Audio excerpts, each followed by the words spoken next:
Vince. I'm just setting up the recording. Here, I was stressing. I got the time wrong. Yeah, it's the problem is the US doesn't move yet until the end of the week, and the UK does move. Okay. So, what happens in South Africa? Does it change or? No, not at all. No, we change. don't. We don't do daylight saving. Okay, so that's You're lucky because this is always a nightmare every single time. Really? It's a nightmare.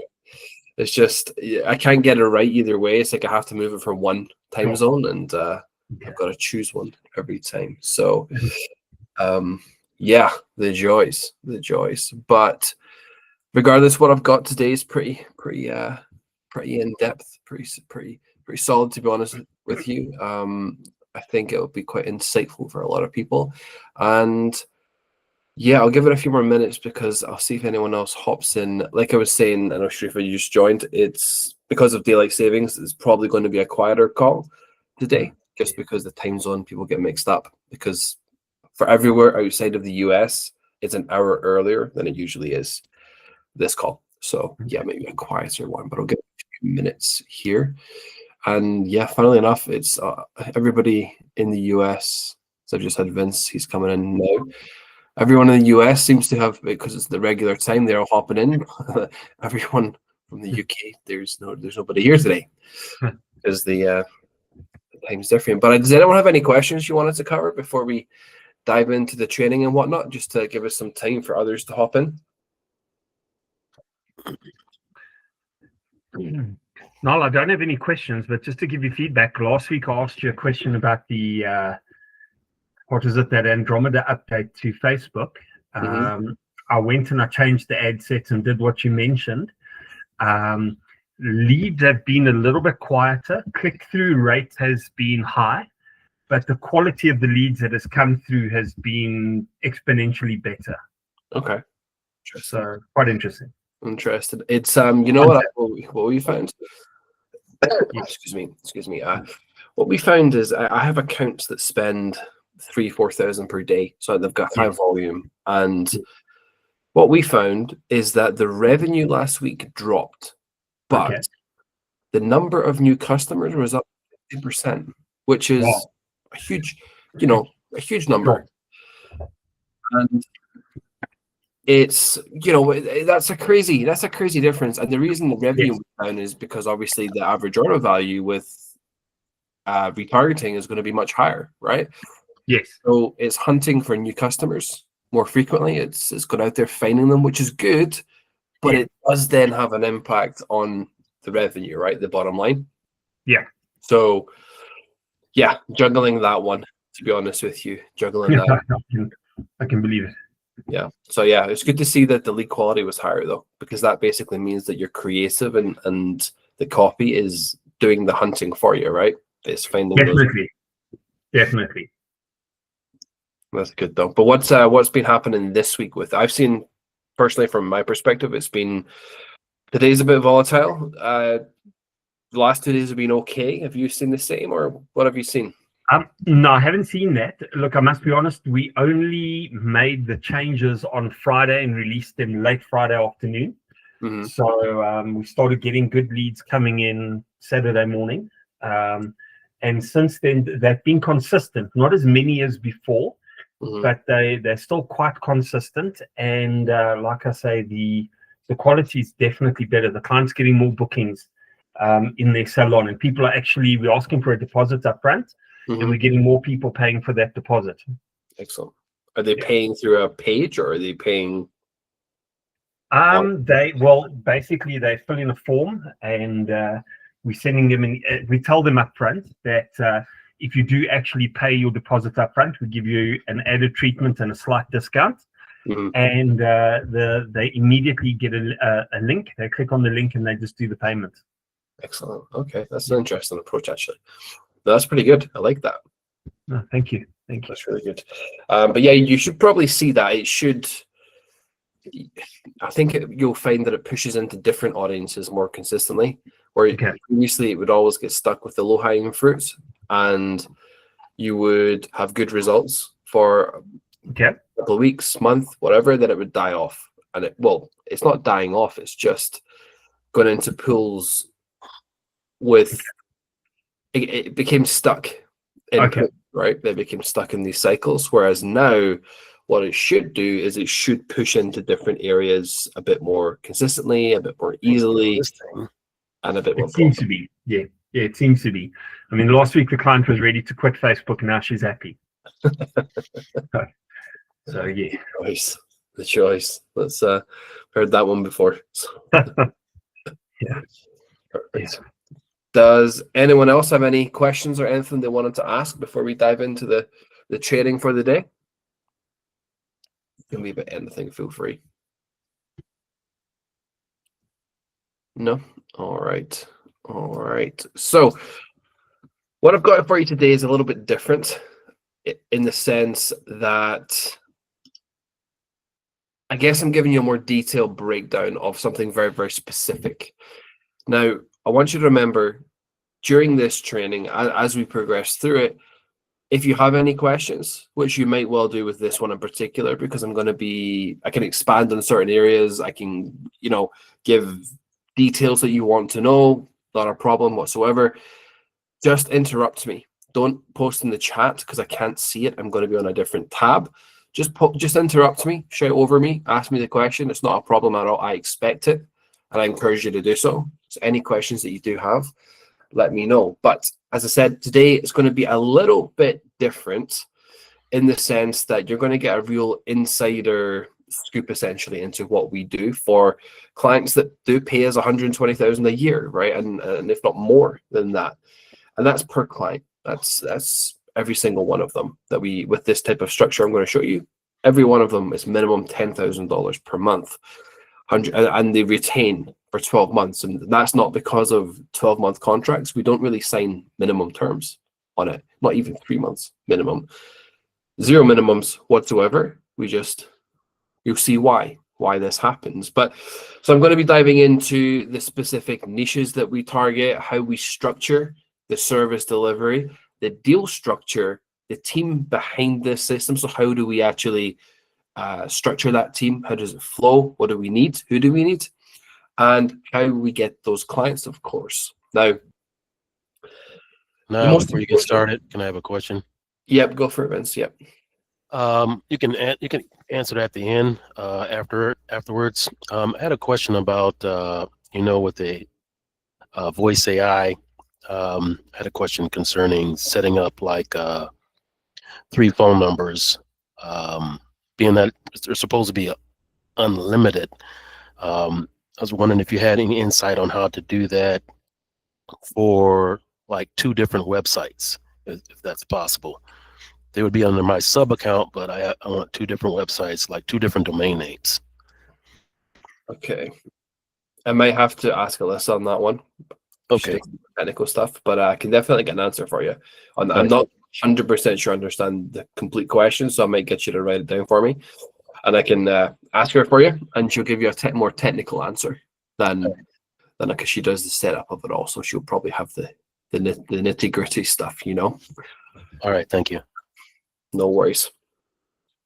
So, in terms of first of all, we're going to be diving into the niche itself. Now, the most important thing with all of this is the right type of client. What I'm looking for is repeat orders and lifetime value logic. I've mentioned this before on our workshops. I've mentioned this throughout the training. I want clients with repeat orders. It's the most important thing to me. I don't care about anything else. The only thing I care about is, does this particular client have repeat orders? The reason for this is that it multiplies their profitability extremely quickly. Now, most agencies out there, most marketers out there, if they can deliver a 3 times return on investment, they're happy, right? It's happy days. The difference is, because we focus on the repeat orders, we focus on the LTV, we can bring an 8 to 10 to 15 times return. And this is not with high ticket stuff. Not like we just close high ticket deals. No, not at all, actually. We deliver 8 to probably 15 times return on ad spend because of this structure. And it's not because we do something special. It's simply because we know when you treat a customer well, they're going to order from you over and over and over again.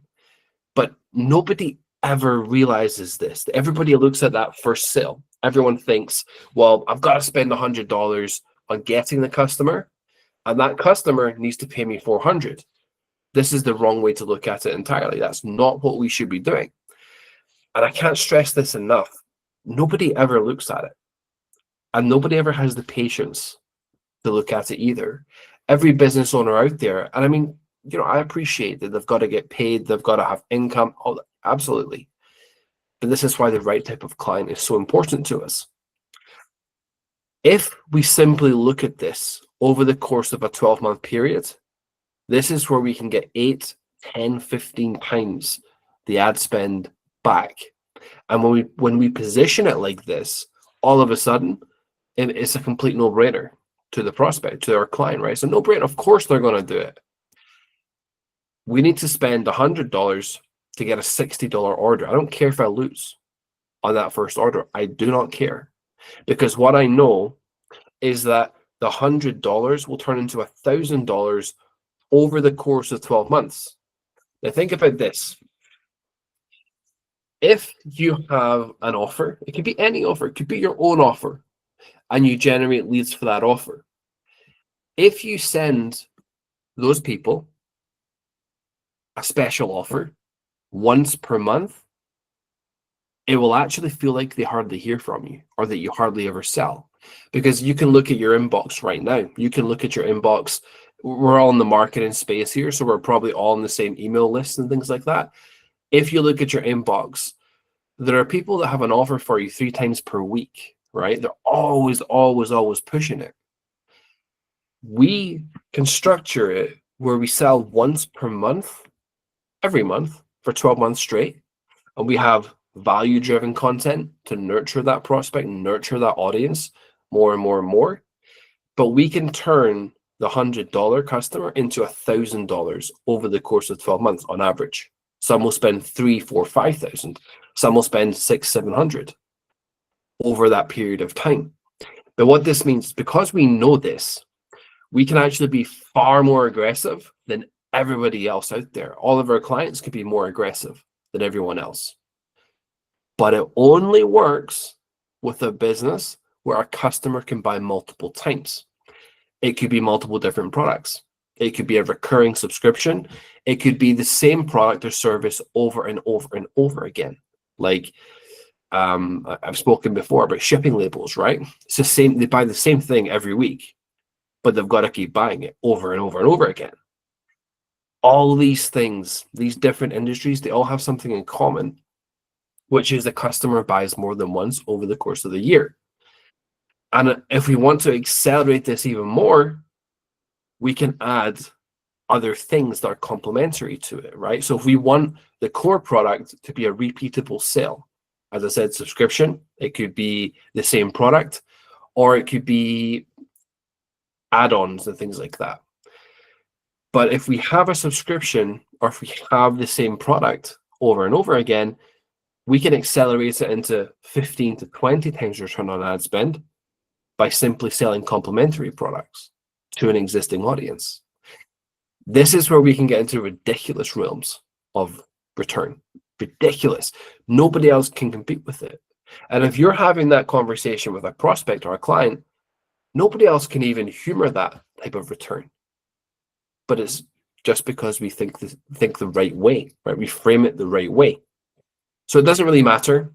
The business needs to be focused on lifetime value.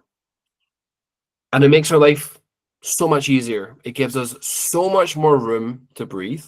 It makes the return that we deliver so much bigger. And like I said, how many agencies out there can deliver 10 times return on investment?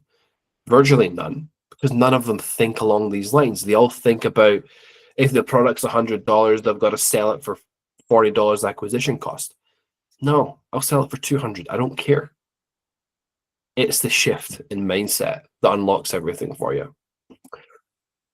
So let's look at the best markets, repeat order niches.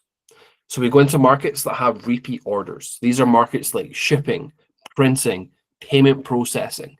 commercial cleaning, packaging, medical suppliers, parts suppliers to like also like mechanics and things like that, salon suppliers, so the guys that sell hair products, that actually sell the shampoo and things like that, not to customers, to salons. These are examples in the B2B space, and I'm going to cover the other markets as well, but this particular slide is in the B2B space. The reason these are so magical is because, like I've given you the example before, shipping companies, right? Every time an e-commerce company makes a sale, they've got to ship something every single time. Printing, every time they're running a promotion, they need flyers. Think about politicians. They need to print stuff whenever there's a campaign run or whatever. How many leaflets do you get through the door, right? They've got to print them, mass volumes, all the time, over and over and over and over and over and over again. Nobody ever thinks of this. Nobody ever thinks of like these types of these industries.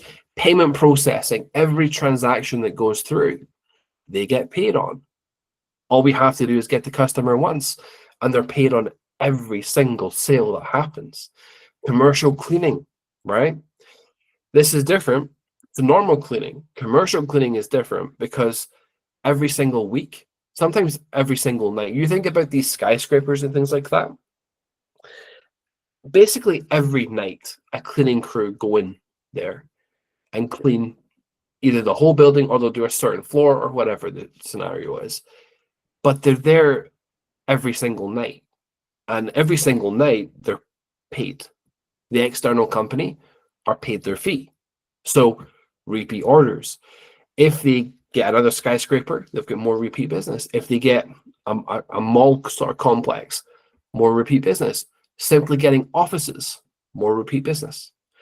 Packaging. Every time a coffee shop sells a coffee, they need more coffee cups every single time, right? So the supplier of the coffee cups makes a lot of money as a result. Medical suppliers.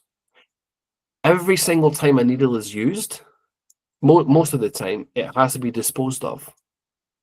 Imagine how much money the person who sells the needles makes. I've had a client for quite a bit of time until they were sold. They actually sold the business entirely to like a VC firm. They sold these special machines that every time a needle or something was used, the doctor had to put the equipment into this machine to be safely disposed of, right? And then their company would come and safely dispose of it once a week or twice a month or whatever. It had to be done legally. It had to be done, and they were paying a fortune for it. So they just cut the costs. Their angle was they would cut the cost. Instead of disposing of the whole thing, they'll just allow you to dispose of it. Then they just take. They can then put it into the normal waste, right? Because it was safely disposed of in-house. That's what they did. But every single time it was used, every single patient that came in that needed something, their machinery was used. Repeat over and over and over again. Part suppliers, salon suppliers, the works. Now, let's look at the B2C markets as well. We've spoken about med spas, right? Recurring treatments and skin care services. You've got skincare e-commerce. People use moisturizer or like 100 different products daily, twice a day at times. Every month they buy the same thing. So these companies, these skincare brands, have repeat orders all the time. It becomes part of their identity, the identity of the person. They use a particular brand, they use particular products. They don't really change that much. They just keep ordering. Food prep companies, think like HelloFresh or Good Food or whatever, these things. Again, every single week, they get their order coming in. Repeat business. Coffee companies, people stick to their coffee brand. I have Nespresso, right? I order from the Nespresso website like once a week. I just keep ordering all the time because it's a consumable. Pet food companies, once their pet is on a certain food, they don't change it. And simple products like teeth whitening kits, right? People order them once a month because, again, it's who they are. It's their identity. These types of markets are really, really powerful because they've got that repeat orders. Now, someone asked me a question once about supplement companies, supplement brands. Is that a good market to get into? It does have the repeat order nature. That's true. It does have that. However, the issue with supplement companies is it's extremely competitive to get that first sale. There's very little differentiating factors, right? Like what the main factor is branding more than anything else. A lot of them have the same recipe. It's rare to find one that actually outperforms or vastly outperforms the others. It's very, very rare to find that. And I know this because I owned a supplement company, or part owner. I had equity as a market. It was in Miami. And I know they had like NFL players, athletes, everything. Because as I said, they were based in Miami, so it was like a hub for it. And trying to get that in the hands of people was so difficult, simply because the only differentiating factor was brand. So yeah, you can go in the supplement industry because it is repeat orders, but very hard to get that initial traction. So my advice on that is, if you were to ever consider that, only ever go for established brands. Don't go for the bottom stuff. Go for the higher up stuff, because they've got a brand already. So that's the key, right? That's what we're looking at. And the last market I consider here is a software company with a subscription. Naturally, it has a repeat order, right? The lifetime value of the customer skyrockets because of the recurring payments. To give you a very good example of this, we have software clients. I know if we retain the customer for one additional month, the return on investment, the return on ad spend increases by 1. Think about that. It goes from 8 to 9, 9 to 10, 10 to 11. And all we have to do, we don't have to sell more. We just have to get that customer to stay 1 more month. How much easier is that than trying to battle against Facebook advertising or Google ads or what? So much easier. The customer already uses it. We just have to get them to use it a little bit more. That's all. So when we look at this, there are markets where it's going to be super hard for you to do anything. And then there's markets where we just have to make it a little bit better, and we can increase the return on ad spend by quite a lot. Make our life simple, right? The secret is to go into markets where they have repeat orders. That is the golden rule. If there's anything you take from this, anything at all, take that rule, tattoo that rule on your arm, right? Go where there are repeat orders, repeat customers. Even things think outside the box, right? Think about like barber shops. You might think, well, that's like a basic market. Nobody's going to do that. Every 2 weeks, I get my hair cut. Every single 2 weeks, without fail. And that's like, I don't know, it's like £120 a month or something, just on haircuts, right? Is repeat business. That's what, like 1,000 something pounds per month, per year, just on haircuts. But I don't like to change it because I know the guy, I go in, we have a chat, that kind of relationship. Repeat business. So you have to think outside the box a little bit here. You can't just think, well, software is the only way to go because it's recurring. No, think about behavior. Think about what people do. They always go to the same grocery store, right? If you go to a certain shop, you always go to that one. You might pop into a different one every so often, but typically you do go to the same one over and over and over again, because they like pattern. They like to know what they know. They don't like change. Go into markets that have those characteristics. This will honestly make your life so much easier. So much easier. We don't train new behavior. We just take existing behavior and get more of it. That's it. So now we're going to look at the offer structure itself. The most important element here is covering the basis. One of my secrets is that I want to make it virtually seamless for a business owner. And this is how you turn 10K per month into 120,000 per year.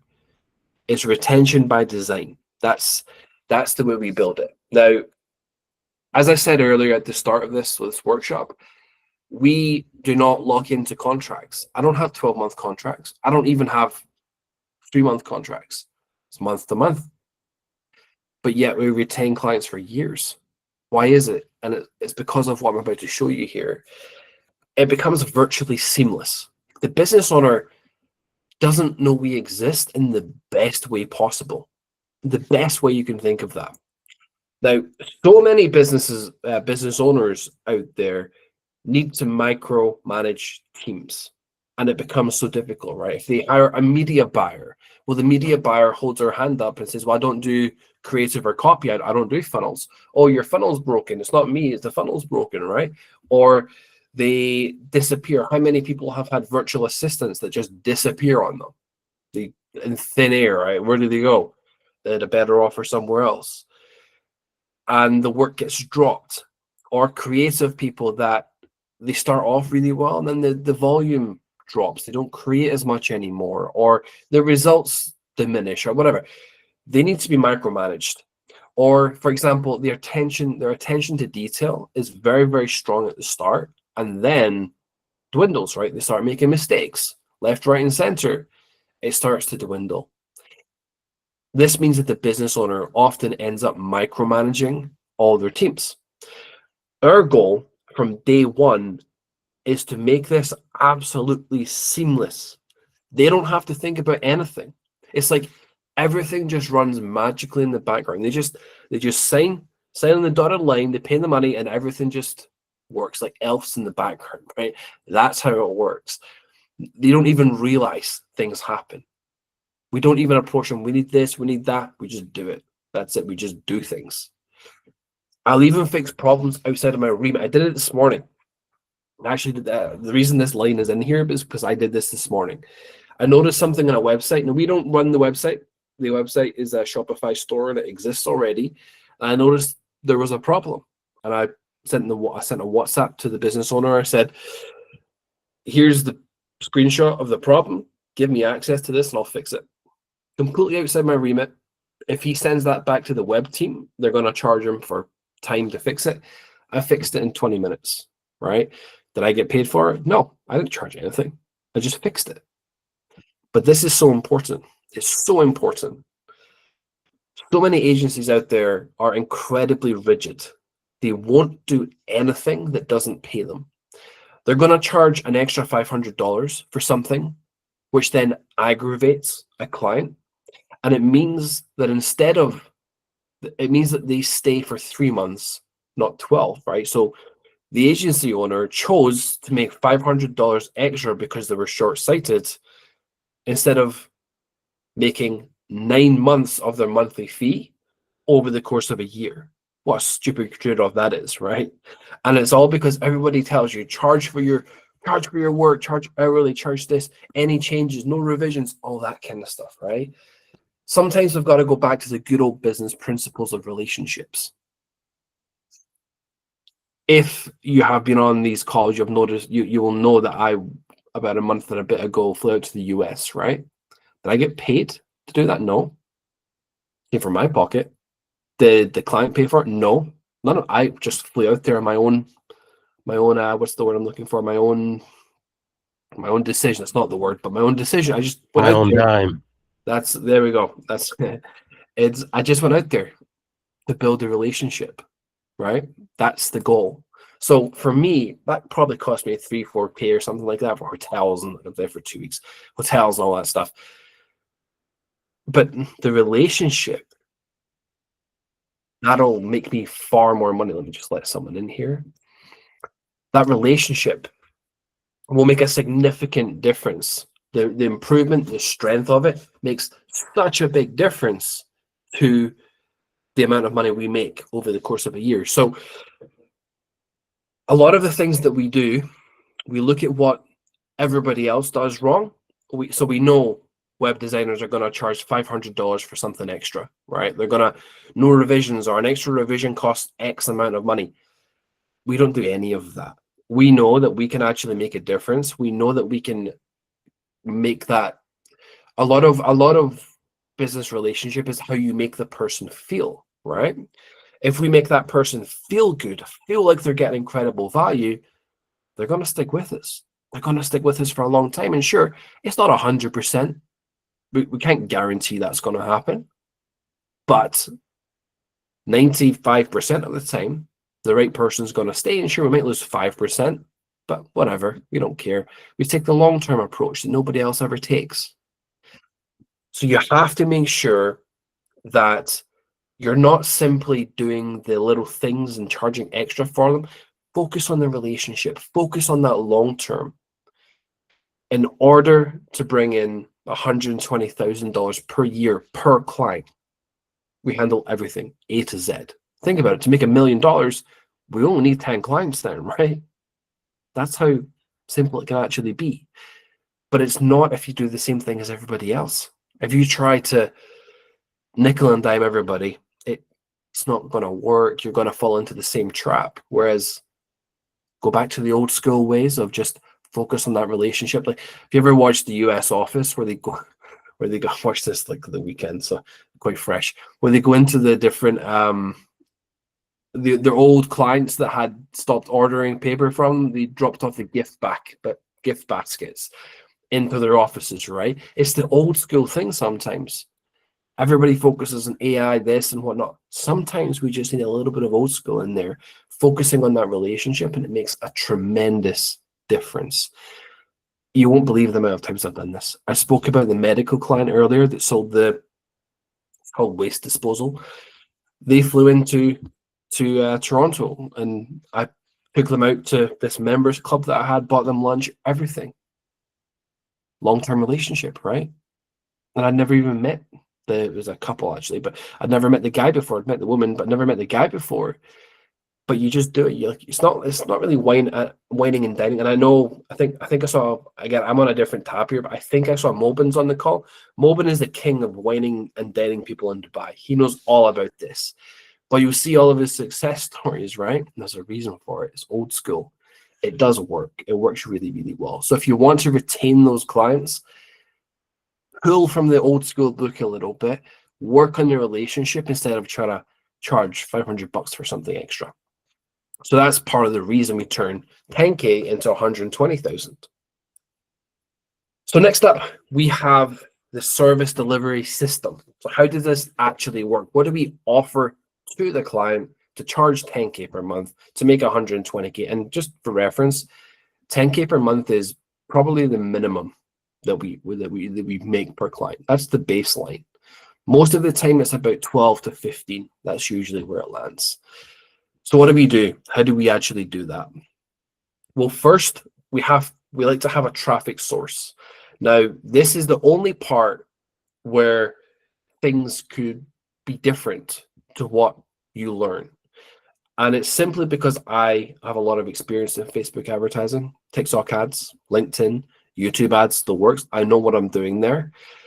And the training is there for you to do that too. But there is, of course, a learning curve with that. It's not quite as plug and play because we've got to learn. And obviously, like Vaughn was saying earlier, there's changes on Facebook all the time. So we have to keep up with that. We've got to know and keep on top of the changes and things. So this is why this is not like the plug-in system. There is there for you, but it's not something that I say from day one you should do. This is like an advanced spin. But again, look at the amount we charge for it, right? It is the advanced spin on things.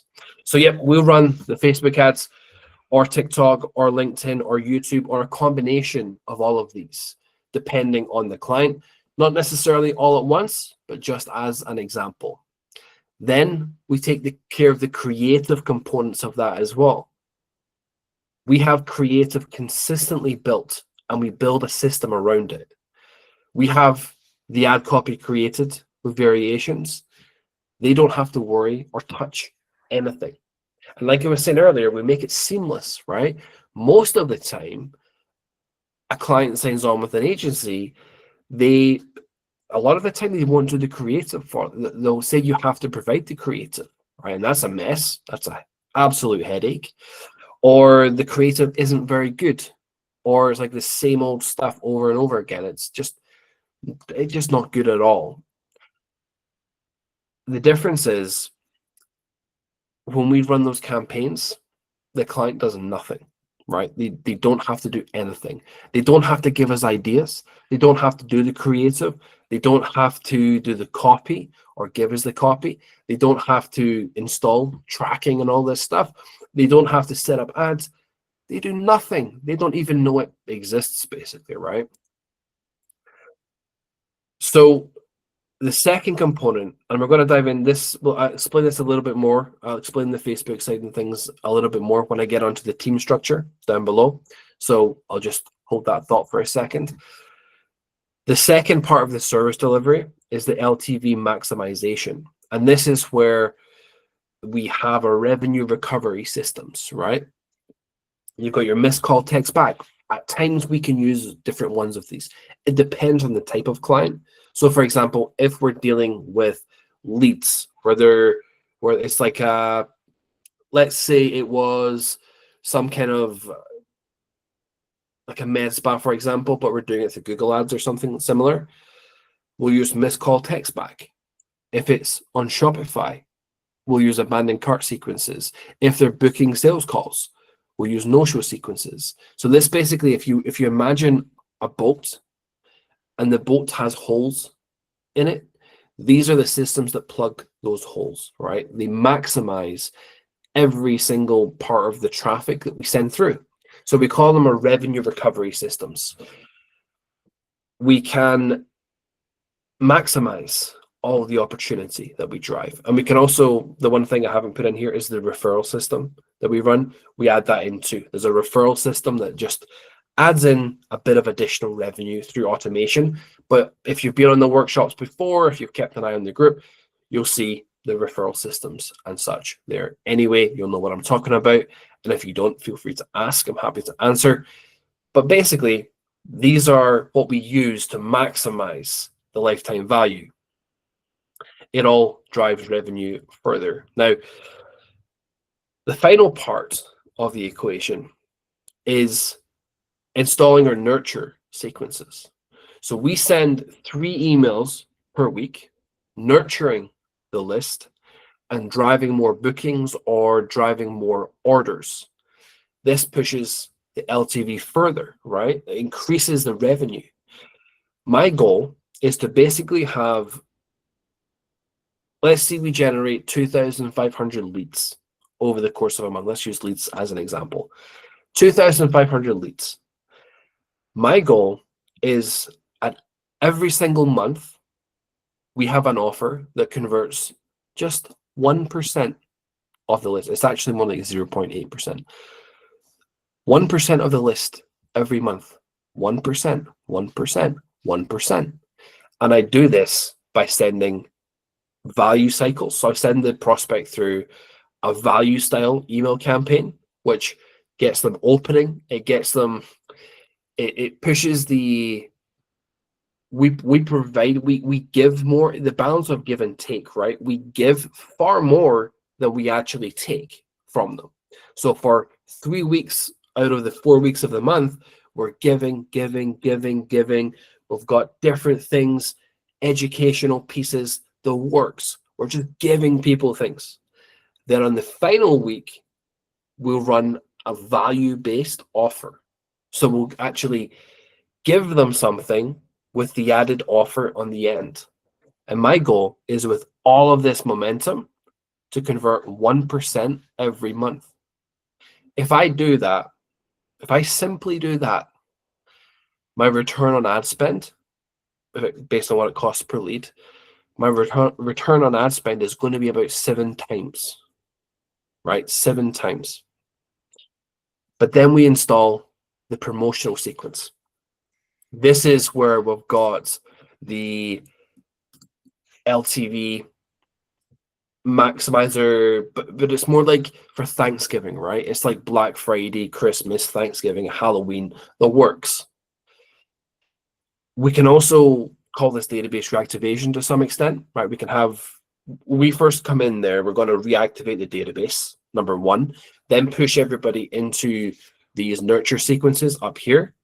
And then we're going to push them into the promotional sequences.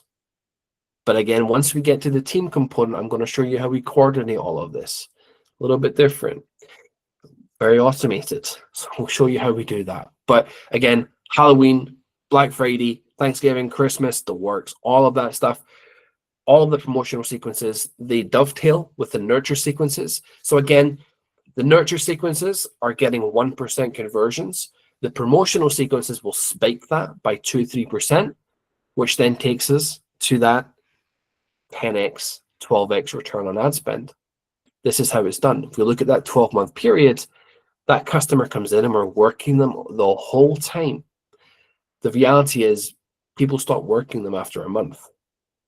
There's so much more return built into or baked into a customer. There's so much more return baked into the customer when we simply extend that calculation period to 12 months. It's crazy. Like, it's absolutely insane when you start to understand this.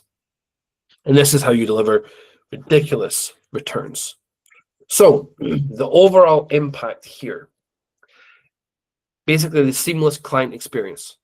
The lead or the prospect, again, depends what type of client it is.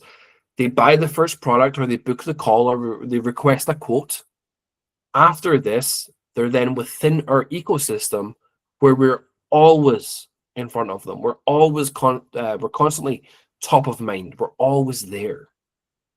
And that's the difference. This happens on a 12-month cycle, and we just consistently convert a tiny percentage of that audience. Now, what this does, give me 1 second, someone's hopping in here. What this does is it maximizes every single sale. So that acquisition, oh, someone else is hopping in here. So your acquisition cost turns into a 10x return on investment. I'm going to repeat that. It's a 12-month cycle. We convert a tiny percentage of the audience, and your acquisition cost as a result turns into a 10x return on investment, a 1,000% return. That's insane. It's ridiculous, right? Yet this system is completely seamless from the business owner's perspective. 1 second again, folks. So it's completely seamless. But I want you to think about something. And this is probably a little bit different. We deliver that return to them, right? They're looking at a 10x return. How much of a risk is it for the business owner to stop that system? It's a huge risk. Huge. Much bigger than you could even think of. Because the beauty of making it seamless is that the business owner builds dependence and reliance upon us. They don't really know what's going on, right? They don't know how it works. They don't see the workings behind the scenes. Wait 1 sec, someone's hopping in again. They don't see the workings behind the scenes. They don't see how the machine works. They don't see the creative process. All they see is that we're driving through so much content and creative every single week. Way more than they could ever think of. We're driving the ad campaigns. They're getting the front end sales. Then the revenue numbers are just climbing and climbing and climbing. And they've got no idea how we do it, right? They've got no idea because we make it seamless. What actually happens is the business owner just puts the trust in us to operate. And it becomes a part where they don't have to worry about it. They almost forget about it entirely, actually. But it creates this automatic feeling. So all they know is what we do works. We produce a lot. They've got no idea how we do it. So we lock them in. And as a result, that's how we turn 10K into 120,000 each year without any contract, right? That's the secret. Seamless. Everybody always thinks sign minimum term contracts or whatever. And yeah, sure, I completely get that. I get that, and I've done it before too. And it is a good way to operate. But when we can build retention by simply being too hard to get rid of, too much of a risk, so seamless, so easy for the business owner to work with, they don't even notice it. We get natural retention, right? They love working with us. So that brings me on to the deal structure. Now, with this particular structure, I operate on a performance model. I like to work on a commission basis. This is my upside. I said to you previously, my upside can be 12, 15, sometimes even more, 1,000 every single month, consistently. And I take a percentage of revenue, not profit, for simplicity purposes, but there's also logic in that as well. If we take a percentage of profit, there's more friction, right? There's more calculation, and it feels as if I'm taking from the business owner's pocket. However, if I take a percentage of revenue, a smaller percentage, of course, if I take a percentage of revenue, it operates like shipping labels. I'm just a cost. It's just a cost. Their margin just decreases by 5%, but they've literally got a CMO in place, right? That's how it works. So there's a psychological difference. It just, their margin goes from 50 to 45 or 55 to 50, but it's seamless. Their business grows automatically as a result of it. So you'll see how I'm doing that there as well, right? I'm taking a percentage of revenue because psychologically, I just slide in there as a tiny, tiny percentage that they hardly even notice. And I don't have to feel as if I'm taking, they don't have to feel as if they're having to make money, get excited, and then cut me a check. No, that's not how it works. So usually I'll take 5 to 10% on revenue, depending on the deal and the niche itself. So why do I do this though? Because it becomes a worked-in cost. They only pay me when they make money as well, so they don't really feel the expense. Now, as a side note, my holy grail, and I've seen that this is being developed, and I'm excited about it. Not by me. This is like, I think Alex Becker's developing this stuff. This was like last week I saw this. I got really excited when I saw this. He was saying that they're working on something where they can take a percentage of every single sale automatically, like an affiliate does, right? You know, if you're an affiliate, you just get your payment automatically from every sale. It's attributed to you. It's not like you send an invoice, right? It happens automatically. It's like that, but it's like Stripe, where the payment processes and you get a cut, right? That's how it works. That would be my holy grail. If I could get to that point, we're not there yet, technology-wise, we're just not there. But if I could get to that point, it would be unbelievable, because when this happens, they make $100, or the system processes $100, customer pays $100. I make 10, the business is sent 90. They don't see the 100, right? The 100 is what the customer pays. They see 90. And it's much less noticeable. And that really does make it a built-in cost. That means they're not really paying me, right? It's just coming off the top on every sale. So it's like small micro payments all the time. At the moment, we send invoices. That's how it works. If I could get to this point, oh my days, I would love it. I'd be so happy, because they wouldn't even notice. And not notice, I don't want to say they wouldn't notice in a bad way. That's not how it works. Obviously, they know they're paying us, but it's not like they have to pay an invoice, a big invoice, that is. They don't have to do that. They don't even see that. And that would be beautiful. But anyway, we're not there yet. That's where we want to go, but we're not there tech-wise. And I believe Alex Becker has a solution developing. We'll see where it goes, but if there ever was one, I would be all over that one. But there's an additional reason that I do this. And the reason I do a performance model with this particular deal is because I can pick and choose the clients I want. I never struggle for demand, right? There's always a packed pipeline, no matter what. Everybody and their grandmother wants an agency that operates on a performance basis. but it means I can make sure my pipeline of opportunity is always packed. If I have a headache client, I can cut them. If a client isn't being aggressive enough with their ad spend, I can cut them. It doesn't matter to me. I can just cut without any issues because they're not paying a monthly fee. I only get paid based on what we generate. So I get the huge upside when we grow, but the downside, and this is actually something really important. Growing up, I mentioned before, my father was a lawyer, and he told me, and he still tells me to this day, he told me the most important part of any contract, any agreement, is knowing how you get out of the agreement, right? With your typical agency model, it's pretty clean cut. You can get out of it at the end of the monthly fee, but then there's, did they deliver this, did they deliver that? With this, it doesn't matter. We don't get paid unless we deliver. Therefore, there's no argument at all as to what we did, what we got paid. There's no issues, right? And I want to live a headache-free life. That is my life goal. No headaches, lots of money. That's it. If I can get to that point, super happy. Really, really happy. You were still working on the headache part.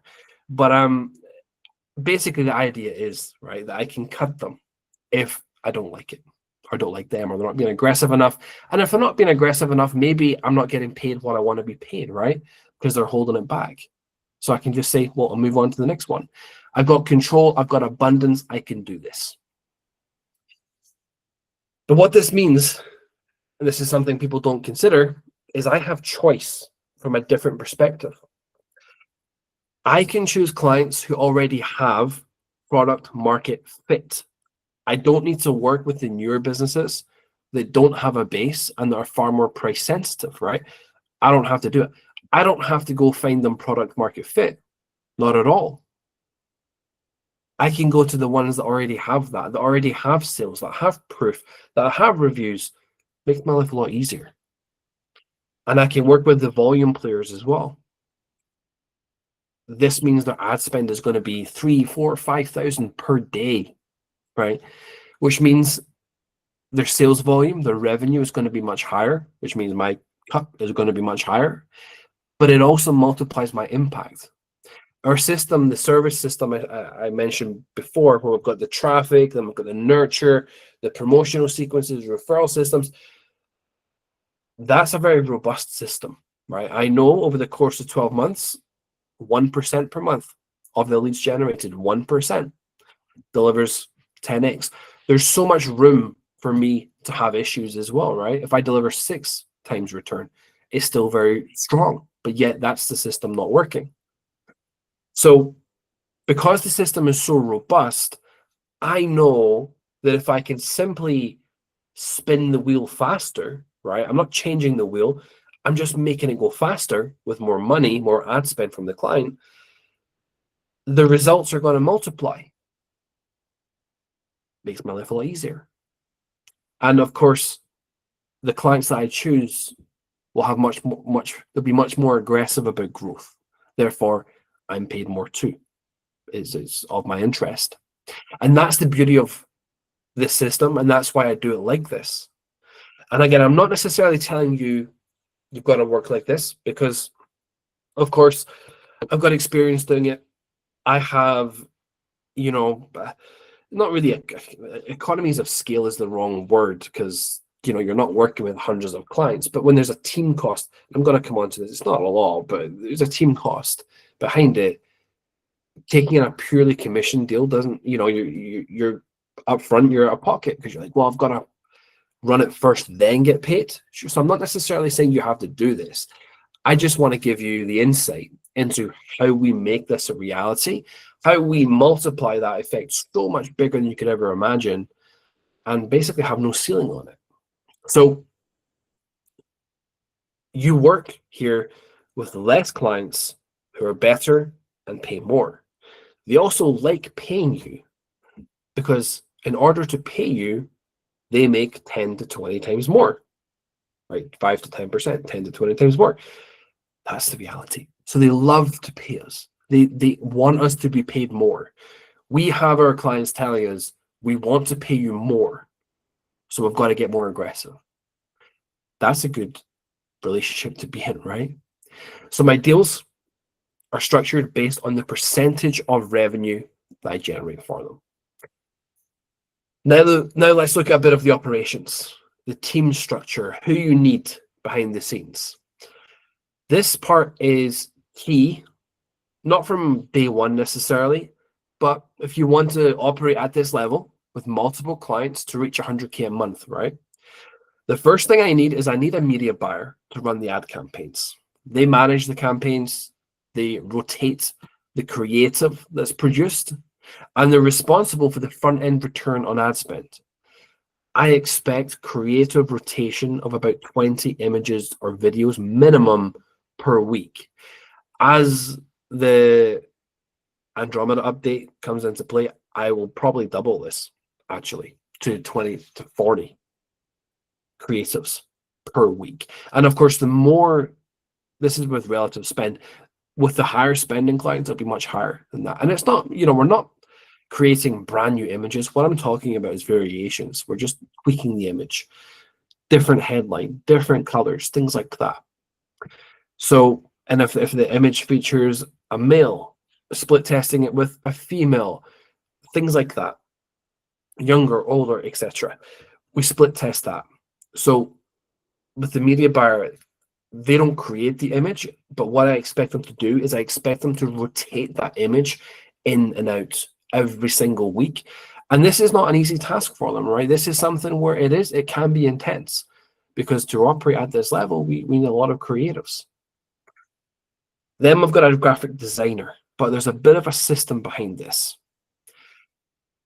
If you were to go out there and you were to hire a graphic designer, they'll have limits. The designs will be pretty lackluster. You'll pay them a fortune, or they won't be very good, or whatever the scenario is. If you go cheap, they're not going to be very good. If you go expensive, they're going to be slow. Where's the middle ground with this, right? But the way I figured it out is I build custom GPTs that are briefed on the brand. So like the client comes in, we understand what the brand is, what they do, their avatars, the target audience, and I train custom GPTs on those audiences. And as it progresses, as we do more, the system learns from it as well. You can actually build an AI employee to do this too, and you can use it or you can sell it, whatever. But we're basically training it, and this operates like a marketing strategist, right? If I was to hire someone who just simply focused on the strategy of the brand. Now, one important point here is everybody tries to use AI as if like the outbound sales agents and things like that. I still find that there's limitations with them. They don't solve the full problem. However, when we view AI slightly differently, we use it as a tool to make things better. I'm not relying entirely on it, but I'm slotting it in there and where it will operate best. So instead of getting it to just design images, from anything, we can get it to design images, but from anything. I use it or have one custom GPT built like a marketing strategist. So in order to build the creative angles, the graphic designer lives and breathes by the custom GPT. I don't really want the graphic designer to think outside of their realm, their world. I don't want them to think about angles. I want them to simply take their imagination and create a design around it. I want them to be more like a graphic designer instead of someone who's trying to create strategy. So they're always operating within a certain boundary. The biggest bottleneck with designers is creative direction. They've got to be guided, but this takes too much time to do it, right? You're always correcting things. So what I do is I put my time into custom GPTs, which then guide the designer in what they're doing. This ensures that all the creative is kept within the same boundary.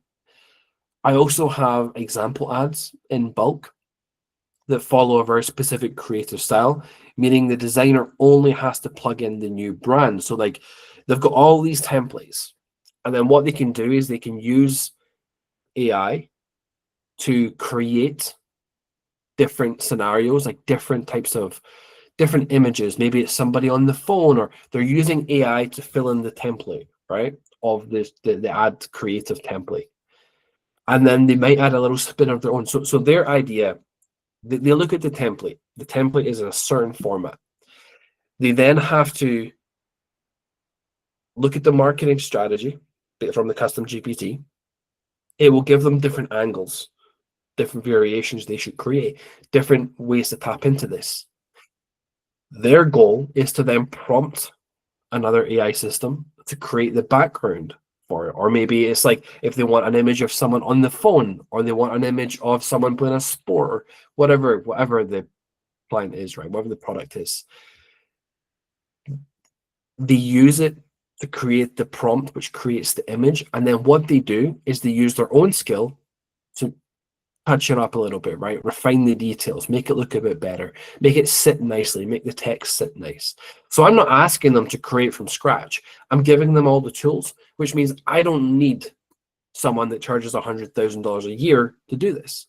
I can do it much, much, much, much cheaper. So when everyone's struggling because they're trying to get a basic level designer to work and build all the designs for them, I can hire the same person, but make it work because of these systems.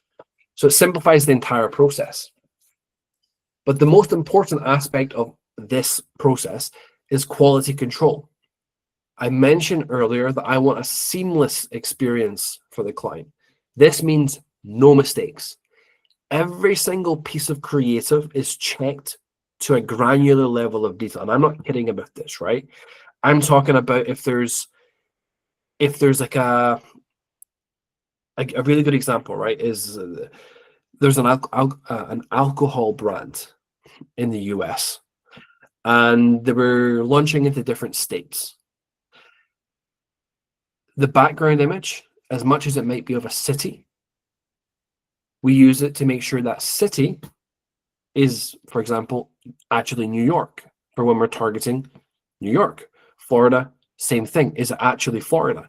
That level of detail, that level of precision, right? Because again, nobody else is going to do this. Nobody will operate to that level that we do not make mistakes. How do we do this though?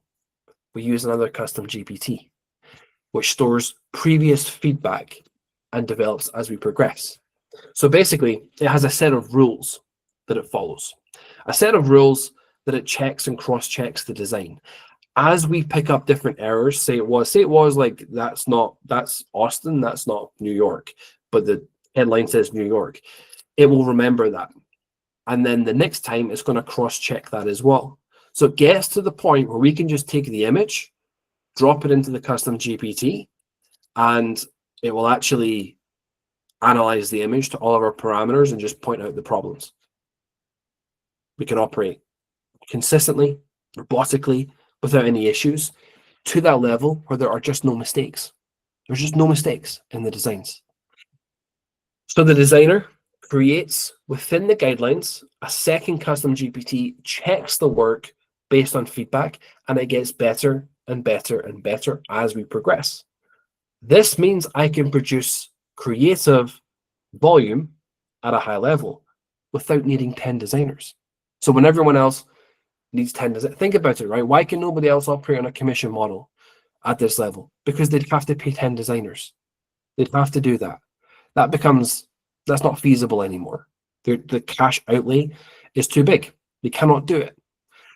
And then they've got to be generating that enough revenue to fund the 10 designers at that pace. They can't do it. It's too much of a risk for them. That's why they can't be successful at this. The reason we can be successful doing this is because of this system. This is the secret behind it all. This is how we do it. It's how we use AI. Then, next up, we have a copywriter, or as I like to call it, another well-trained custom GPT. Now, I typically create 3 of these, trained on each format. I've got ad copy, email copy, and reactivation copy, because those are your follow-up and nurture sequences are going to be different to your promotional and reactivation sequences. So I like to separate them out. and your tonality, things like that, right? Some of them we use urgency, but in the nurture sequences, I'm not going to use urgency, so I don't want that to feed into it. So every single time we can create sequences or add copy or whatever without having to adjust the format. When we need add copy variations, we get the exact format we need at speed without the usual AI nonsense, right? Which gives you the same output all the time. But this is how we can do it to that level, to something that's going to convert. And again, it's all trained on copywriting frameworks. It's not, I need copy for a gym. No, it's the back end of it all is trained on, I need copy for a gym, but it must be written in this high converting format. And I need variations that it can pull from, targeting different pain points. So it's next level. And before I launch this is again something you'll notice there's a trend here. The level of detail that we go to is the thing that makes the difference. Before I launch anything, all copy is sent through an AI detector. I use GPT-0 and I use 0GPT, and I cross-reference both of them. Not just one, I actually cross-reference both until I get a human score of 99%. Right? It must be 99% or we will not run it. So we can make the adjustments. Why do we do this? If you've ever seen an ad or an email, you can instantly tell if it was written by AI now, right? You can tell, you can read it, you can see the formatting and things like that. You can probably tell that I did not use AI to write this. The headlines at the top, yes, because I just put the script in, but you see, like, it's not perfect. Like, my sentences are probably too long, and all that kind of stuff. You can tell, but so can customers. Like, they can read ad copy on an ad, and they can tell if it's AI or not. So what do? We make sure we can use AI without ever showing signs of AI, and that's the difference. And finally, I need a workflow scheduler. Again, I use a custom GPT for this. I build it on the brand, and it maps out the sequences and the creative requirements based on the time of year. So, for example, right now, Halloween, right? It's been the run up to Halloween for the last 2 weeks. That's what it's been all about. The creative has been Halloween focused. Emails have been Halloween deadlines, etc. Then it will move on to Black Friday, Thanksgiving first, then Black Friday, then Christmas. It maps it all out for us. So it works like a machine, right? They're just operating, being told what to do, because all of this is mapped out. Now, this is like, all this stuff is levels of project management that you have to pay a fortune for, yet we can use AI to do it. There's not something that's going to tell you how to use AI to do this. Everyone tells you the magic buttons with AI or whatever. This is using it for what it's meant to be used for. Well, at least from this perspective. We're not using it to find the answers. We're using it to build the answer. It means we're always way ahead of it. We're always planned out. We never miss a beat. We never miss promotions. We never miss deadlines, because the deadlines are all set for us. We make it so much easier. And the last thing we need, so most of this, all we've really had is a media buyer and a graphic designer, and a basic one at that. That's all we've had. Everything else has been AI. The final thing is a setup assistant. Now, this is optional. You do not have to do this. This is only if we are working with an e-commerce client through Shopify or something similar. We can have someone who sets up the campaigns for us, right? And the flows, like abandoned cart flows, follow-up flows, reactivation flows, all that kind of stuff, because we can't really duplicate with Shopify. If we're using Go High Level for it, for leads or funnels or whatever, we don't need this. We can just import and copy the sequences over, so it's far more efficient. But if we do use Shopify, if the client uses Shopify, for example, I'll have someone set up the campaigns for us. So that's the only other thing that we need. But again, that's basically a virtual assistant that follows an SOP. If it's on Go High Level, even easier. Do not need it. And that's it. That is the entire team stack to operate at this level, and it's extremely simple to do. As you've seen, the only two core components: media buyer, graphic designer. That's it, and they're basic ones because they follow the blueprint. Everything else is built around AI. Everything else is built around project management, like a jigsaw puzzle. The biggest downfalls with media buyer or copywriters or graphic designers is always attention to detail, right? That's where they fall down. But our system makes sure that doesn't happen. Like, it puts our attention to detail through the roof, which again, if you think about it, makes it seamless. The client rarely ever sees a mistake, rarely ever. And that's the beauty of it. So the final component here, the lead generation structure that we use. Now, I use two channels, one of which I've not discussed before. And the first and the primary channel, as you all know, is cold email with hyper personalization. With this particular offer, I send 100 emails every single day, Monday to Saturday. That is, Sunday is off. Always hyper personalized. I will never send an email that is not hyper personalized, ever. It will not work. We will get nowhere. Now, I only need to send 100 per day. I don't need to send 500 a day because of the offer structure, right? The performance based. I don't have to. I can just work on the base level, 100 per day, a few different email accounts. I rotate some domains. That's it. That's all I have to do. And as a result, I can get 10 calls per week relatively easily. But it's because I run it on a performance basis. Once you start sending follow-up emails, your capacity per email inbox starts to decline. So it sends follow-ups. Give me 1 second. There's someone in here. So the capacity starts to decline. So what I do is I rotate it through two accounts for new leads, right? So I might end up with 4 or 5 accounts at one time, but two different accounts for new leads, sending 50 per day at all times. I use the exact email copy that I've shared before with you, right, in the PDFs.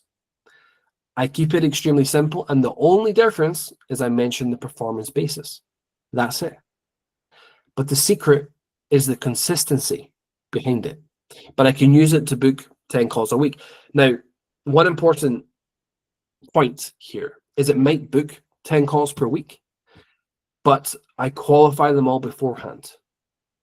Because, of course, I want them to be doing a certain sales volume so that it's of interest to me, right? I'm not interested in taking small cuts.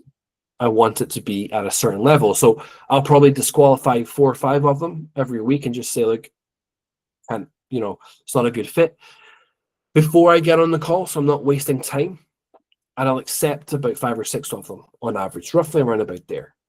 And this is the core method. I do this over and over and over again. And honestly, it is that simple. There's nothing fancy. There's nothing crazy. We just do this over and over and over again. And we use the hyper personalization. That's it. That's all we have to do. But there's a little twist, a little trick that I have up my sleeve. This works at volume. So you have to send for a few weeks first. But once you're at that point, once you've kind of passed that hump, it works really, really well. So I know that people on the email are going to click on my website, right? They're going to read the email, whether they book a call or don't book a call, they're going to click on my website. So what I do is I set up retargeting with Instagram videos, different ones, different pain points, different stories, different things, probably about 5 to 10 different variations. And every one of them has the call to action for them to send me a direct message on Instagram. The videos are educational and they're value driven with the call to action. And as I said, this works at volume because you've got to get enough people clicking on the link for Instagram to actually be able to locate them. Like create an audience with them. So basically what happens is the person receives my emails and then they start seeing me everywhere. Every time they log into or scroll on Instagram, there I am once again, right? It's almost like, it's like obviously when I send an email, they can't put a face to the name, but of course I'll mention, not that I sent them an email because that would probably be kind of weird, but it'll be like they'll recognize the copy, right? Whatever I said in the email, I'll use that as the thumbnail on the video, not in the email, but I'll put some of the, like the 3, 4, 5 words of text in yellow at the top of the email, at the top of the video as the thumbnail with me in it. And then the caption, of course, mentions the same style of offer. And we cycle through them all the time. But remember, it only retargets those who opened the email, number one, so about 40, 50%, and then those who clicked on the link within the email. So I do need volume to do it, but it spends so little simply because the audience isn't huge, right? It's not a huge, this is not thousands of people. This is much, much, much smaller audience. And when it gets up to speed, once we've sent enough emails, we've got enough people clicking and such, we've got a lot of prospects who haven't booked the call yet, and it follows them around, right? It always gives them value. And then, of course, my follow-up email pops in their inbox, and they're far more comfortable with it. So this combination works extremely well. It's a bit different.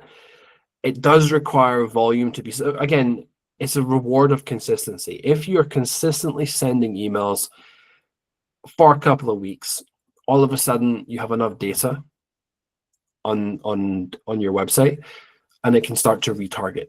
It costs next to nothing, like I said, next to nothing. But again, when that person books in, it's an extremely warm lead. It could be, you know, if you're doing a $1,000 to $2,000 deal or 500, whatever, it's going to spend next to nothing, but you're going to produce 500,000, 2,000, if not 6,000 over the course of a few months. It's crazy. For me, obviously, it's extremely lucrative because if we get that right client in, then it could be 10,000, 15,000, like it's that fast. So the return is massive on it, but you don't need to overcomplicate any of this. You just have to keep it as simple as possible. And this is how I consistently get high quality clients. This is how we structure the deals that get us paid 10K per month and up to, you know, 120,000 per year plus. And we keep them for years.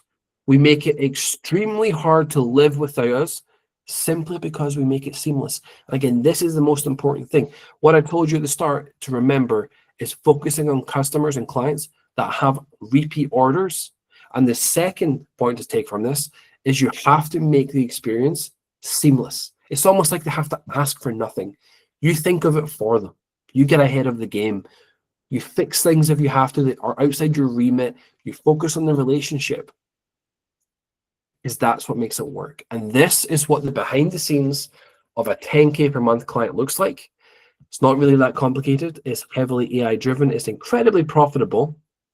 And it's very, very logical. And that's it. I'm going to wrap up the training on that one. And once again, I've been talking for about just over an hour here, an hour and 10 minutes. Does anybody have any questions they have on this model, what we're doing, how we're doing it, anything in particular, anything they wanted to ask, any feedback, anything whatsoever? Feel free to unmute yourself. Vince, go for it. Oh, I think, Olivia, I think Vince was first there. He beat you to it. So Vince, go for it. Yeah. So with your model and everything that you've just been talking about, I do have some people similar that like are in the construction field, and I try to stay out of their way. So, but my question is, we were talking, this particular customer of mine, we were talking and they said that they wanted to learn a little bit more of what's going on with AI. So with what you do you allow your customers to decide whether they see the back end of the GHL, or do you just do everything for them? Because I know you're using GHLs for some of that. Mm-hmm. So do you allow them to see the back end? Like for instance, the email. They can see it. Yeah, they can. Okay. They're probably not going to look, to be perfectly honest with you. because you got to remember that the customers that we're dealing with here are because I can pick and choose just based on the offer structure. They're busy, like, you know, we're spending 2,000, 3,000, 4,000 a day. They're not sitting twiddling, you know, they're not thinking, can I check this out? They're just like, okay, take care of it. Okay.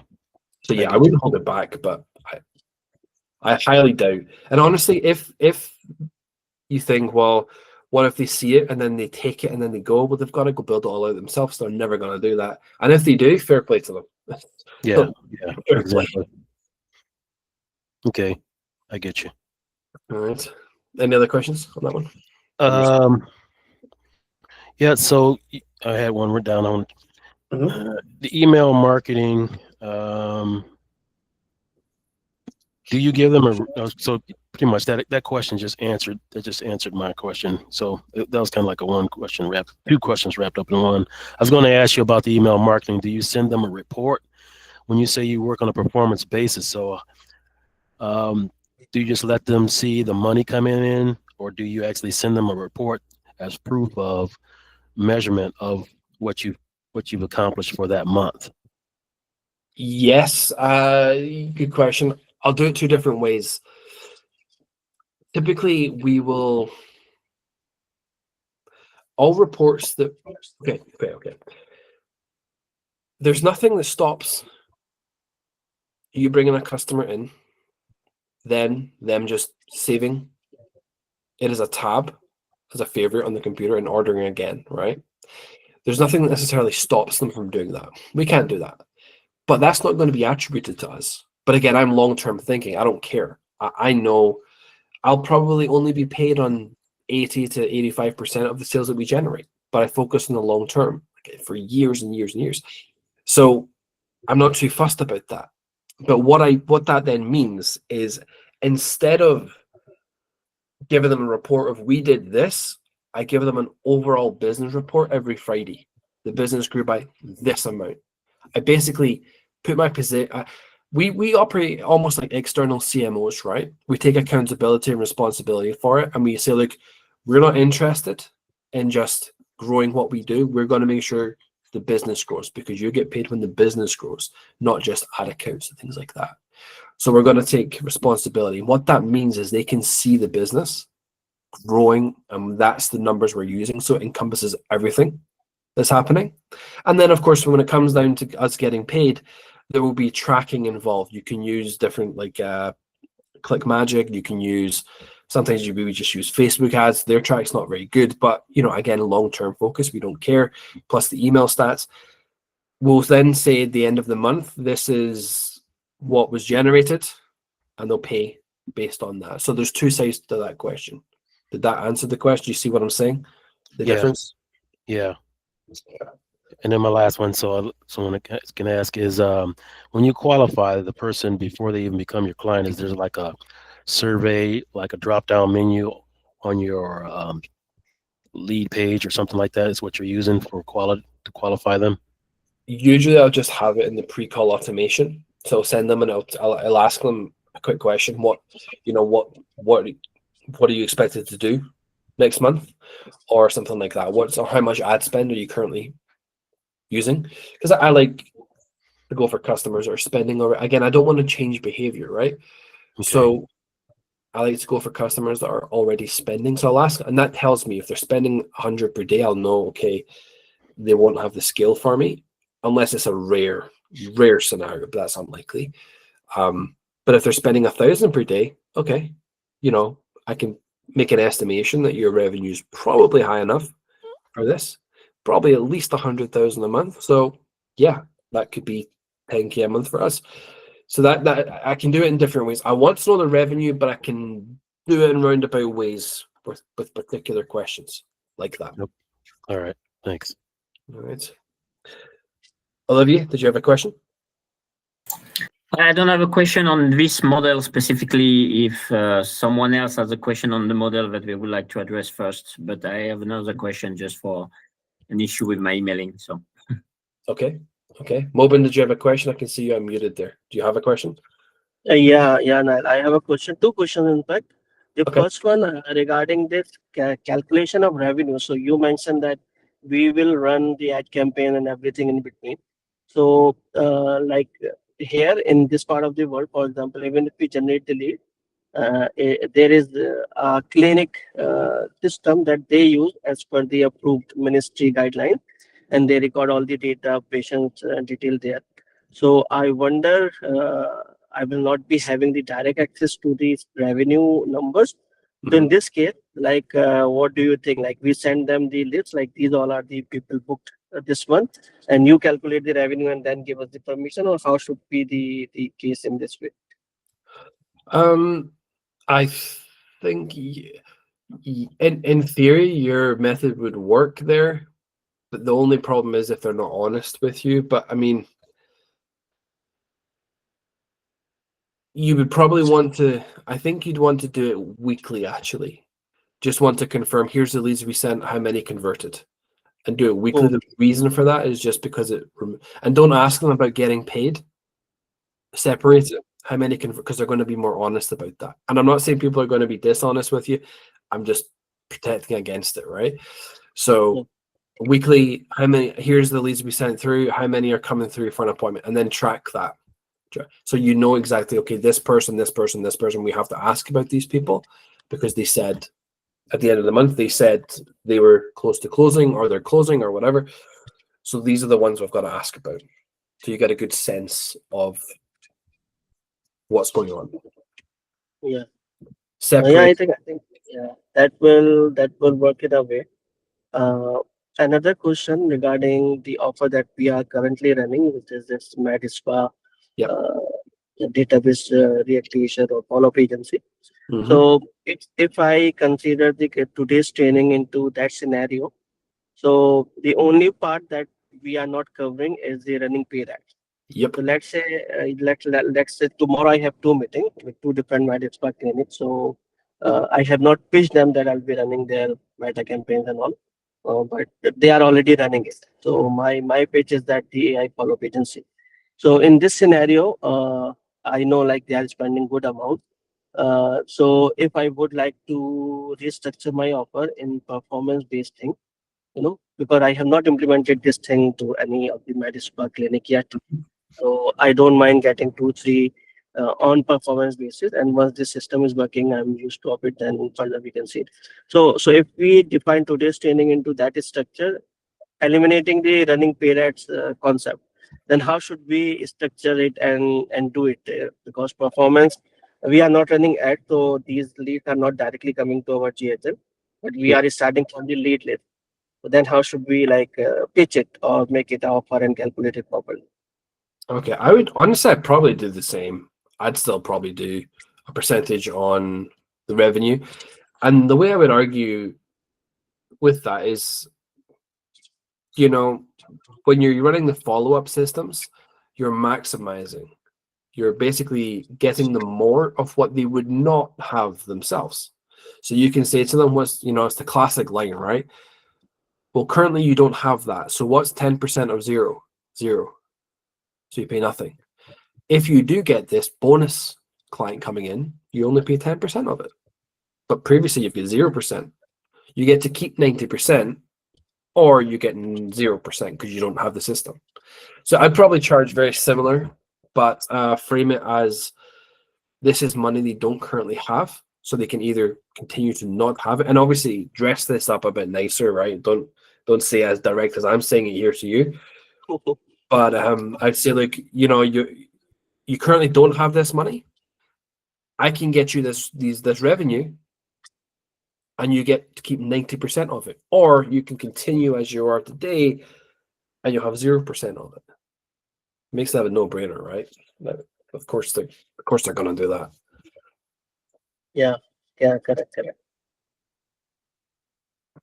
Perfect. I think let me try this statement tomorrow. And we'll let you know the result. Yeah, let us know how you're getting on. Yeah. All right, perfect. Thank you. Perfect. Now, Yemi was asking in the chat there. Sarah was asking what time did the call start. It was 4 p.m. UK time, Sarah, because of the daylight savings difference. It'll be back to 5 p.m. next week because some countries don't move until after the weekend. Some countries don't move at all, but the UK did, so it was an hour earlier. But yeah, back to normal next week.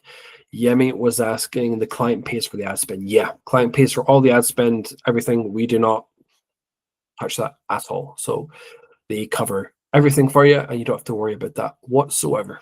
You just take your 5 to 10% and you move on. And I wouldn't pay for ad spend simply because the client has no connect, especially in a leads format, right? If Shopify and things like that, I'd be more open to it. But from a leads perspective, there's a high ticket deal, let's say, they could just, they're not as connected to it. They spend nothing for it. So they could just refund the customer because they can't be bothered or whatever.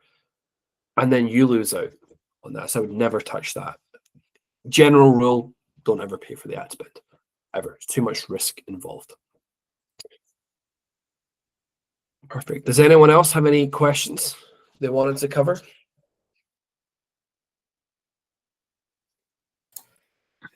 If not, you're good to go, Olivia. Yeah. Okay. Well, then, silly things. So like I didn't take high level or use high level or the other one that you had given us. I don't remember the name at the moment. As an email for sending prospecting emails. I took the lifetime deal of ManyReach. And I started to work with it. But the thing is, then, so I have 2 senders accounts at the moment. Maybe I need to add more, but like the thing is, what I don't understand is when it's in a warm-up period, you can send like 30 emails a day, okay? But when you send 30 emails a day the first day, but you got a sequence, on day 3, you already have 90 emails for that sender. So you are above the 30 a day limit for them during the warm-up period. So basically my follow-up are not going out and things like that. So how do you deal with that? I don't get it.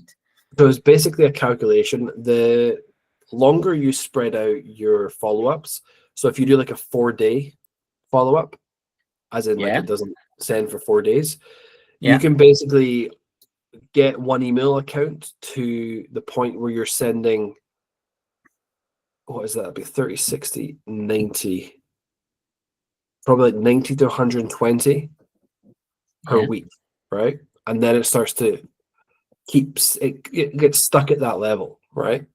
So once you know those numbers, you can then flip into another inbox that can send that same volume. Okay. And you rotate them like that. Now you can spread out the follow-up further. You can do 7 days if you want, which is going to let you send more and more new leads. What I was saying in this training, back when I was talking about the lead generation, is I always have 2 inboxes at all times, only sending to new leads. Now, what I can't, it's not like I switch inboxes for follow-ups, right? What I mean by that is if an email inbox gets stuck in the follow-up process, I add another one. And then eventually it will move out the follow-up process, and I just always have to sending to new leads. So I've always got 100 new lead emails going out, and I've got other accounts that have the follow-ups, and I can just spin them. I can just rotate them depending on where they are. That's how I do it. Oh, okay. So now, can I just add an easy way on this? If you've got a 4 email sequence, no matter what your staggering might be, it might accumulate up differently. You've got a 4 email sequence, and you can send. You want to target 25 new leads a day. You need capacity for 100 emails. It's the number of emails in the sequence times by that. If you want to consistently send to a certain new number each day, and always make the follow-ups. Say that again, Phil. Yeah. So if you've got a 4 email sequence, including the follow-ups, you want to target 25 new leads per day. The most email you're ever going to have being sent out on one day, assuming you always target your new leads first, is going to be 4 times your leads you're contacting each day. So on the software I use, I'm sure many shall have it. There's and also to prioritize new leads as well. Mhm. But as Niall said, I would make sure you've got overabundance of capacity on there. Yeah. And that makes So sure that means that I need to have, like, if you have a limit of 35, I need to have at least 3 senders accounts to be able to manage the hundreds per day. Okay. Yeah. I need to spread it better. Yeah. You can push the follow up a little bit further as well. In my opinion, the first and second follow up are normally the most important, right? Sorry, the first email and then the one follow up is the most important. So I would rather you have more new emails going out. Yeah. And then put some more day in between. Okay. Yeah. Yeah. Exactly. Yeah. Like that's. I'd rather you send 2 emails than get stuck. Yeah. Follow up. I was getting frustrated because I was on a roll, doing it every day. Damn you. So okay. But just to make a little comment on the thing, your 30 lessons that you took out. I used to this week very much. One, you said, like, to let go about the cost and, like, just to make the story short, basically, I forgot to cancel a subscription because I thought it was canceled already. In that way, it was a service in 2 different subscriptions. I thought it was all in one, and I had canceled, but I hadn't. I canceled it 40 minutes after being invoiced, and the guy refused to refund anything. Nothing. 500 and something bucks. And I was pissed off for an hour. Then I said, okay, fuck it. Apply what you read the other day. Let it go, because there's nothing you can do. All you can do is get out and find a way to remake this $500 within a week or so. And that's how I switched, and that really, like, lit up fire under my ass in a way of, like, okay. And I saw that thing about, like, I really want to go on AI receptionist and push that. I saw a video of a guy in the UK who does it very good, focus on making like £390 per receptionist, and, like, doing demos, asking people to send them short demos, and as his way of selling it was quite smart, I found. So I'm like, okay, I'm gonna focus on that. I'm creating my page for that. So I did a lot of things for putting that in motion just as a reaction of that. So I was happy to see, like, okay, I took that lesson in and it works, because normally I would have, like, be on that kind of thing, like, for a week, moping and having that bad energy inside to because it's an amount which is still quite consistent in that way, and it's just, for me, it's more the principle. It's really like, I told them in the email, I say, hey, I understand totally that you want to charge some processing fee, or whatever, but I don't, 100% I'm not going to use that service. I'm telling you. So why would you not refund it? It's just greed. So but that's that was more that part who was really, I would have struggled way longer in the past, but now I say, okay, let it go. Just focus on getting money in that way. So so thanks for this these things, because I see it helps in the mindset. So it's not easy. Wanting to acknowledge it's not easy, but it's catching yourself, basically. And you get better and better at it. Like you start to. It's like learning a language, right? When you start to learn a language, you have to consciously think in your language, what would the translation be? And then you can say it in another language. Eventually you start to think in the other language, right? It's the same thing. It's you're going to have to consciously think, okay, wait a second, this is annoying me. It's really annoying, really quite angry about this, but I know it's not the right thing to do. I have to think about it this way. After a few repetitions of that, your natural instinct, your natural thought is going to be, it doesn't matter. Move on from it. Does not matter. Progress. And you have to execute. And just like you were saying, I had a conversation earlier today with the guy that the guy who that 30 brutal truths was about, the guy that I met, and as you know, he's a client of ours as well. And we were talking today about ads, and we were thinking about LinkedIn ads, and because he's got a B2B side of his business too. And I said, we can do LinkedIn ads, and we can do LinkedIn outreach, and we can do cold email outreach as well to get B2B customers in. And his instant response was, let's do it. It's just execute, right? And most people will think, oh, what's it going to cost? Ask once what it was going to cost. Not once. He's like, just let me know what it costs. Let me know what it takes. Done. And it's that mindset though, right? It's the execute. It's just, yep, do it, go. That's it. That fast process is crazy. So think like that. And that's good that you're learning from that, because I know what those things are like. For me, I'm a big value guy. I like to, the accountant that we have, it's insane. Like the pricing is like 4 times what anything else is. And I say to them, like, okay, you're 4 times more expensive, but what value am I? And they're like, well, the cost. And I'm like, it's not about the cost. I want to know, what am I getting? Value. 4 times that, right? And if you treat customers like that, I try and view it like that too, right? I try and give people far more. I think that's what's missing in business. To be honest with you, I just my first customer, like I say, that I upsell to the AI receptionist and voice AI as well, in the system. Now we pay like $500 a month with a little bit of SEO as well.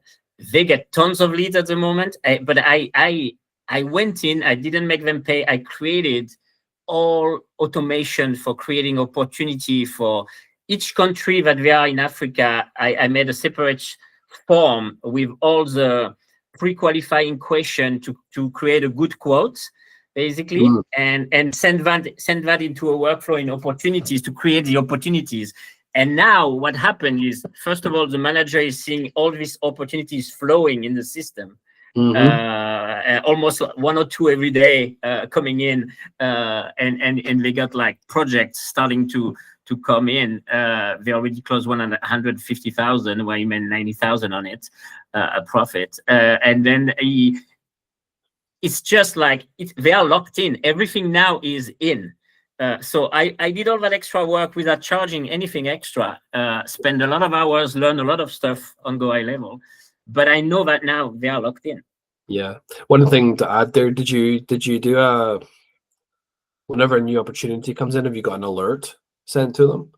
Oh yeah. There is a notification like that, and they receive like the notification and an email. And then I receive a copy, because I like to see as well the kind of volume that they got at the moment. So that's perfect. That's because you've got to tell people. That's the key. If you just tell people, and that's why I was saying earlier to Vince, I was saying, we report the overall business because it gets them excited. And the goal is really then. I know they want to expand in other places, but then I will try to move into a percentage deal. Yeah, I do extra work to do the lead generation, and then I want to get a piece of it in that way. So. Yeah, absolutely. And plus, they are installing playgrounds. And when I listened to that guy about in the UK, he sold an AI receptionist as well to playground, because all these indoor playgrounds, most of the time, they have very small team. These people are busy.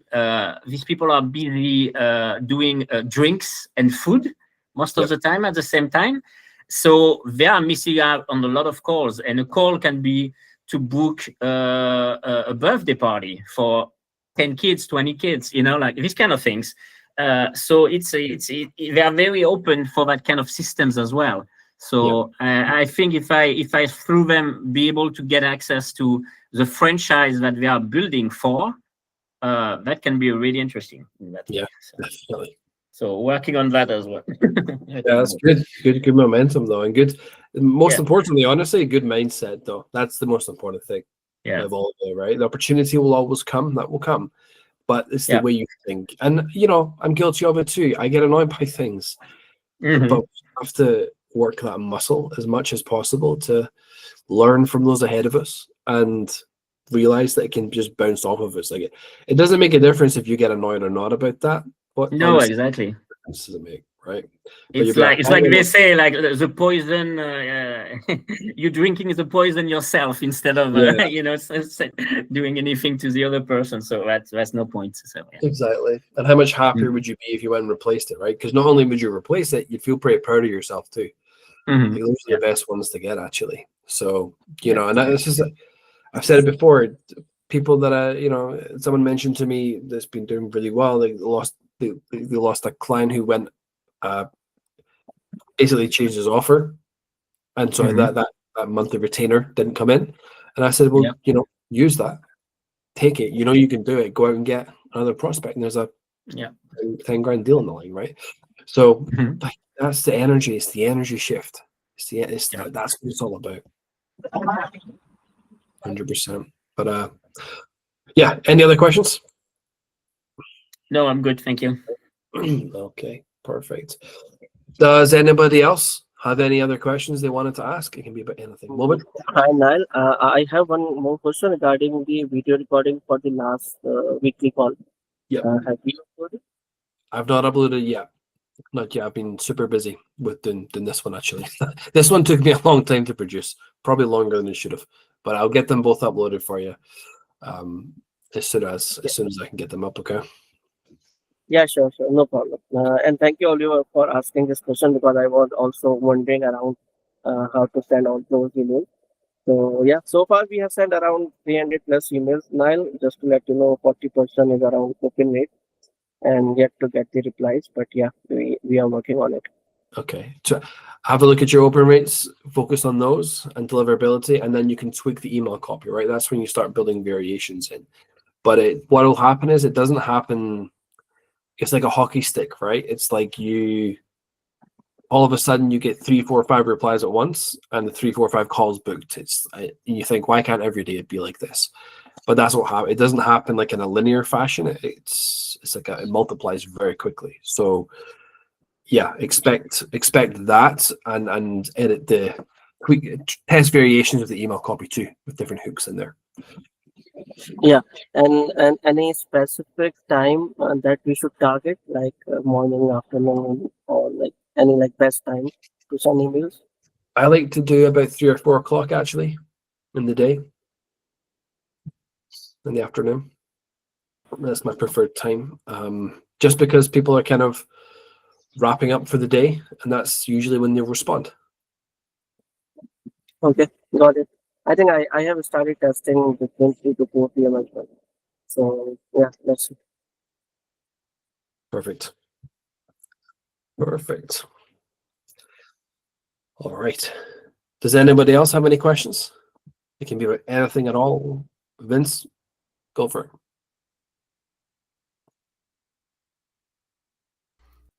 Okay, it's not a question. It's just I wanted to clarify what I asked you earlier, and I think I just do a work around it. But I was wondering if it was possible to. So I have my parent company, and then I have. You and I think the same. So I've always believed in trying to get things seamless, and with AI, I can now do that. So I'm looking. I have a parent company, then I have my industry that I'm targeting, which is construction based, both commercial and home, and anything because that's somewhat not really of a passion, but someone I have experience in that I think has the volume in terms of cash. But I was looking to do my website to have a voice AI reception on 3 particular websites, but one would only be a demo. The other one would be the 2, one for the industry and one for the parent.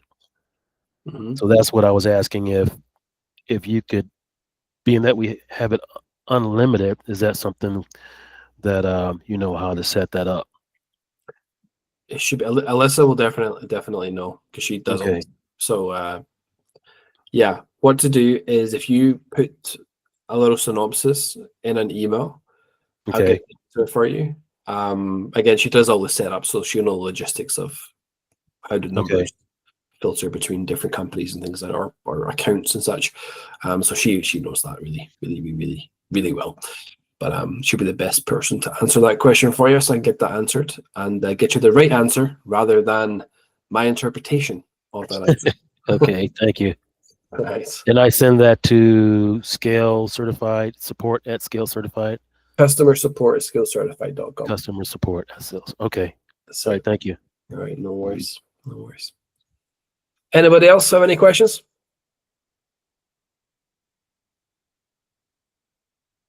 No? Okay. Perfect. Perfect. All right. On that note, we'll wrap up the training for the day. Thank you, everybody, for coming. I appreciate your time and hopefully you found value in that. And yeah, any questions, you know where to find us. We'll keep on pushing forwards. And yeah, we've got, as I said before, we've got a good few things coming for you. Some brand new releases that are going to add in to what you're doing already. And yeah, it should be released probably early next. I'm moving house this weekend, so we'll probably have the new releases live for you early next week, just once we're settled in to the new house and stuff and can get stuff sorted, because I've had moving companies and all sorts. But anyway, perfect. I'll chat to everyone soon. Any questions, you know where to find us, and we'll keep pushing forwards from there. Thanks, everyone.